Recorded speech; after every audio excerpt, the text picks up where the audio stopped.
同样是越南法棍，差别真的有那么大吗？这期我们直接叫外卖，对比一家高人气法棍，顺便试试越南传统小吃拼盘，最后实测胡志明机场离境到底有没有传说中的那么嫩。我是带你旅行惯吃的文文，记得订阅开启小铃铛哦。信桥大家，今天蝴蝶好像先来越南了，从早上就开始大风暴雨。今天找了一家越南菜馆，我们公寓旁边就有一个商场，还有海底捞。我觉得胡志明的淡季也很多游客。胡志明没有淡季。我来每个国家都想尝尝他们的甜品，像大马的蛋挞我就挺满意的，但是目前在越南我没有吃到比较满意的甜品，也不知道去哪里。大家有没有推荐的牌子啊？云朵、Skywell、Landmark。我们今天是来吃地埋，它名字叫麦里或者叫美丽甜品大军啊。可以。哇，做得多。Yes。地麦是一家精致越南菜连锁餐厅，整体装修有点殖民时期的咖啡馆，老西贡的氛围。虽然主打的是传统越南菜，但是在摆盘和口味上更偏创新流派，像是把越南阿姨的家常菜端上了高级餐桌的感觉。我的 mango， 越南也是吃芒果、百香果特别多的地方，这是厨师推荐的。这个越南版的杨枝甘露。对，上面还有个龙眼，有点清淡。他们餐厅里都有提供湿纸巾，因为一会儿你要用手抓。我们现在所在的这个餐厅呢，就在我们公寓的旁边商场里面。这个餐厅是连锁的，专门做越南家常菜的，做的也蛮漂亮的，但是价格不算是很平价的那一种。As a menu, yes, we have bread spring roll with black sauce and everything with fish sauce. Thank you. 他说这个跟这 sauce， 其他都是跟这 sauce。这个是越南经典的开胃拼盘，常出现在家庭聚餐里，用香蕉叶托底，摆满各种越南小吃和香料配菜，满满一大盘，看起来很有民族特色。这真的是漂亮饭，好漂亮！这么多，这全都是越南的一些小吃。我们还在餐厅点了一个法棍，不知道好不好吃。培根、火腿。这家的法棍没有双萝卜，而是胡萝卜、黄瓜、西红柿。在越南呢，最有名的应该是这个春卷了。生春卷是经典的越南国菜级别小吃，透明的米纸卷上虾仁、猪肉、蔬菜，沾点鱼露花生酱吃，糯糯的，很清爽。甜的。这种春卷里面就是粉、青菜，然后虾仁，外面是米纸。跟我们在富国岛吃的那家比起来怎么样？我觉得差不多，因为都是比较清淡的。它这个春卷嘛，好不好吃取决于它沾的料，因为春卷本身是没有味道的。然后再来吃个炸的，里面就是肉馅，然后他说是配这种料吃，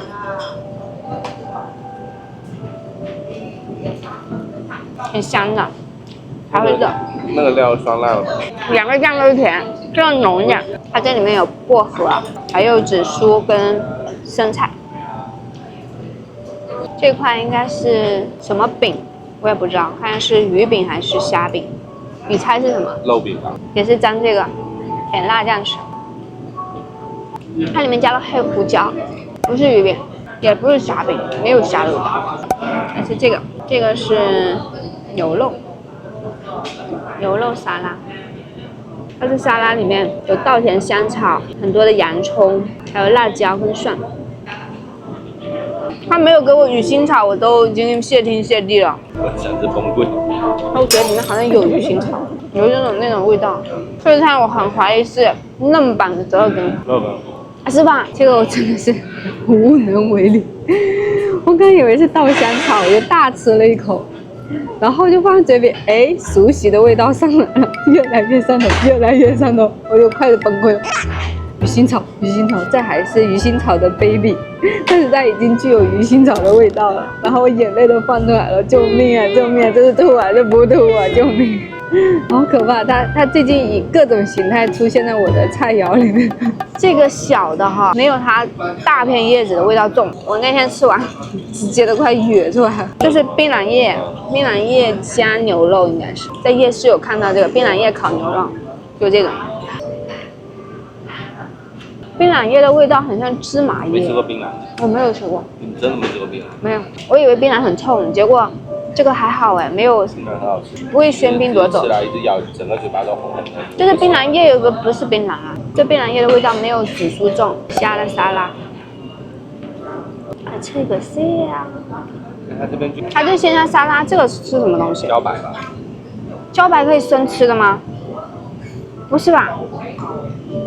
像某种笋类，要不然就是那个芭蕉心的那个。脆脆的，吃到后面有一点点的涩，蛮好吃的。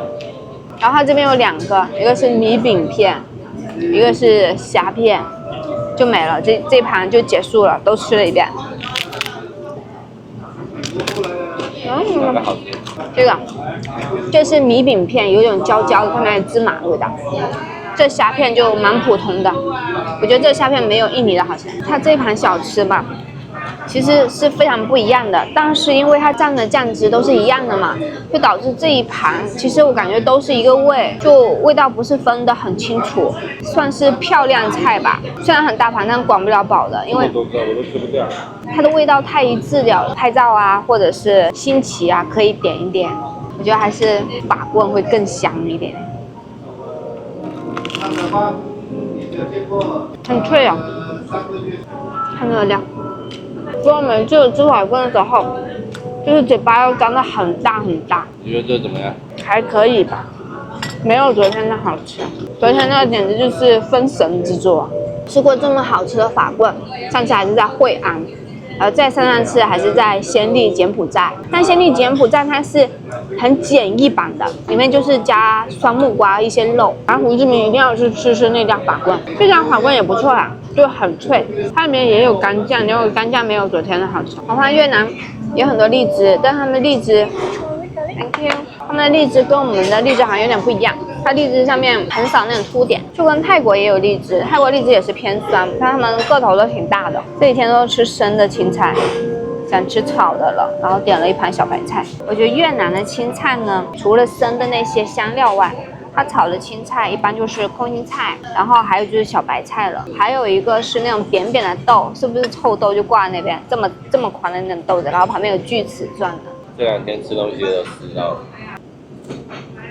上面是用炸的蒜来炒的，放在粉里的小叶子啊、小香料啊，很好吃。但是我吃多了就有点消化不良，我还是比较喜欢吃炒的菜。它这里的每一样的小吃，在小吃街、在夜市都能看得到。作为游客，我觉得是可以点的。为什么？因为它是代表越南特色的一些对东西嘛。因为毕竟如果你去夜市的话，可能不会把它全部点一遍。我今天看了个视频，越南人吃饭哈，为什么都没有油水？是因为他们吃的偏清淡，越南人身材都很好。你同意这种说法吗？同意啊，越南真的很少胖子。但是它的烧烤一点都不清淡哦。它烧烤做渣可是一堆一堆的。越南真的很少胖。平时都吃这个，绝对胖不了，绝对胖不了。他们吃河粉也绝对胖不了啊。河粉好像是越南人必不可少的，好像每个都要吃的。我觉得也是我来越南必不可少的。目前为止，我心目中越南最好吃的东西还是河粉，然后是法棍，然后是法棍，对然后，就觉得烤米子我觉得很好吃。这个还可以。你记得当年我们在岘港有一次吃那个酸梅煮那个海鲜，煮那个大虾，那虾那真好吃哦。我再也没吃过那味道。这个是叫红姐吧？越南版的鱼腥草，它跟我们贵州的有点不一样。我们国内的后面是有点像紫苏一样会红的，它的不是，它就是一个桃心的。我那会在护国岛嘛，吃西贡碎糯米，旁边就配一盘青菜，有大版的这个就大的桃心叶子，我觉得这叶子好好看，没见过，然后就拿放在嘴巴里咬，然后当时就石化了。不会吧？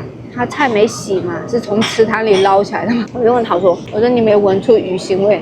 然后桃叔说好重的鱼腥味。爱的人特别爱，不喜欢的人呢特别不喜欢，像我一样，就是跟吃香菜一样。在越南是不是也是一样的？就是爱这种鱼腥草的人特别爱，不喜欢的人特别不喜欢。我们这顿越南家常菜吃了56万越南盾，价格比想象中的要便宜一些，但是其实也没有吃多少东西。我们刚才 grab 了法棍，现在要去买奶茶喝，因为我刚才看到有幸福堂的珍珠奶茶，而且竟然没人排队，是那个幸福堂吗？是啊。还有什么好喝的？幸福堂是台湾的奶茶品牌，招牌是黑糖珍珠鲜奶。对，黑糖的，还是忘。 brown sugar。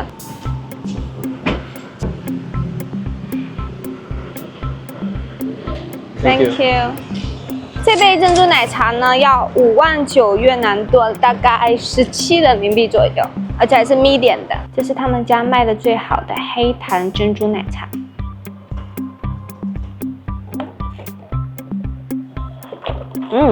还可以，不会很甜 ，OK 的。它这个黑糖是挂壁的，他们的咖啡啊、奶茶啊，牛奶味非常重，奶味是大于茶味的。来的法棍，你知道吗？越南法棍其实是被战争逼出来的美食，它起源于法国殖民时期，法国人带来了硬邦邦的法棍。到一战小麦不够用，越南人就往面团里加入了米粉，面包意外变脆，也还更便宜。后来在南北分治时期，法棍在西贡再一次被本土改良，塞满了烤肉、腌菜等馅料，一口下去，法国的酥脆遇上越南酸辣的灵魂，就这样，越南法棍正式上线，成了街头最平民却也最经典的味道。我们今天点的是另一家超火的越南法棍店 Bang Wing， 评分高，评论多，门口一样是外卖小哥扎堆的那种。听说他们的团队原来是从规花出来的，自己出来开店，但还是延续了肉多料多的豪华路线。不过也有人说同源不同贵，所以我们必须来试试看。好像是5.9公里吧，打车过去要20多块钱，回来要20多块钱，所以叫 Grab 小哥送会更划算一些。每单是25000越南盾的配送费，它这是用盒装的。它这边的法棍都好大一个，怕吃不掉，所以就只点了一个，然后切成2半。然后这家呢是黄瓜、葱放在一袋，双萝卜放在一袋，都有配手套，还有一个湿纸巾。然后这家有多配一个甜辣酱。法棍，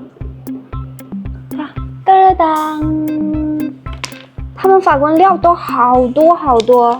肉松里面加的是五花肉，还有油渣。法棍的面包皮很酥，都堆满了。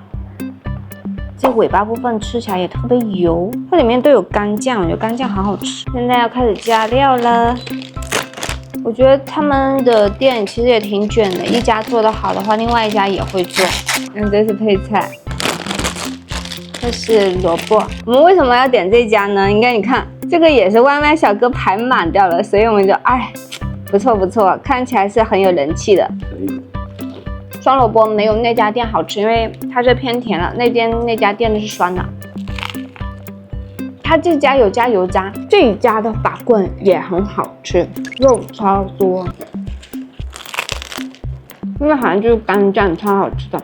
他们早上早饭有牛肉配着干酱，好价格，好价！我们昨天那个是73000一个，这家会更贵啊！不知道什么饮料。刚在便利店买了一个，现在闻上去都很像红牛，但喝完会不会晚上睡不着啊？本来我们今天晚上还要去吃其他家餐厅的，但是因为台风来了嘛，就怕下雨就没有去了。本来想去范武老街也没有去，那明天我们要回国了。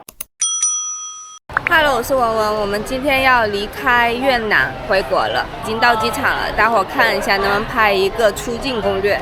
胡志明的新三一机场是越南最繁忙的机场，就在市区旁边。从一区打车过去，不塞车的话，一般是20到30分钟左右。机场分国内和国际2个航站楼，整体不算特别的新，但是人流量特别的大。网络上都说这里过海关速度很慢，今天我们就来实测一下，到底是不是真的。他这边直机还要 Visa 了，没有 Visa 出去。你看得清台湾那个人，随时要大闹其他。胡志明这边直机的话是需要 Visa 才能领登机牌的，因为如果没有 Visa 的话，它是不会给你打登机牌的。我们现在去海关，果然是好多人哦，巨多人。这个要是没有提早来，还不是回不去了。